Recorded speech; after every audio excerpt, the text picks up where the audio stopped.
Hi friends, இன்றைக்கி நாம் Kashmiri style chicken Rohan ஜோஷ் பண்ண போகிறோம். இதுக்கு ஒரு அடிகனமான பாத்திரத்தில் ஒரு 40 ml நெய் ஊற்றியிருக்கேன்.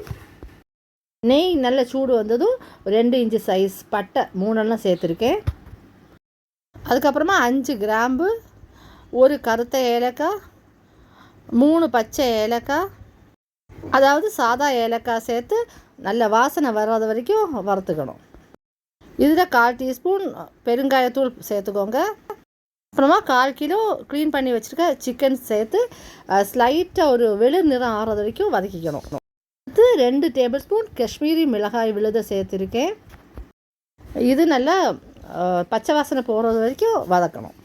வேறு ஒன்றும் இல்லை, காஷ்மீரி மிளகாய் எடுத்து நல்லா சாஃப்ட் ஆகிற வரைக்கும் தண்ணியில் ஊற வச்சு அதுக்கப்புறமா பேஸ்ட் பண்ணி எடுத்துருக்கேன். அதுக்கப்புறம் நான் ஒன்று சொல்லணும்.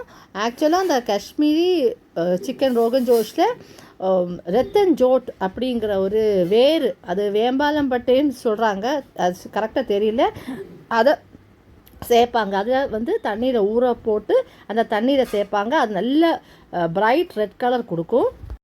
எனக்கு அது கிடைக்கல, அதனால் நான் இதை சேர்க்கலை. உங்களுக்கு அது கிடைச்சா வாங்கி தண்ணியில் ஒரு 30 நிமிஷம் ஊற போட்டு அந்த தண்ணீரை மட்டும் சேர்த்துக்கோங்க. டீஸ்பூன் நசுக்குன பெருஞ்சீரகம் சேர்க்கணும். 50 ml தயிர் சேர்த்துக்கோங்க.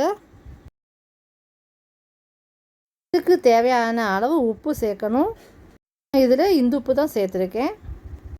நல்லா கிளறி விட்டு 1 கப் தண்ணி ஊற்றி 25 நிமிஷம் மூடி போட்டு வேக விடுங்க. இப்போ சிக்கன் ரோகன் ஜோஷ் ரெடி ஆயிடுச்சு. தண்ணீராக இருக்கும்போதே ஸ்விட்ச் ஆஃப் பண்ணிக்கோங்க. எனக்கு கெட்டியாக வேணுங்கிறதுனால கெட்டியானதுக்கப்புறமா ஸ்விட்ச் ஆஃப் பண்ணியிருக்கேன்.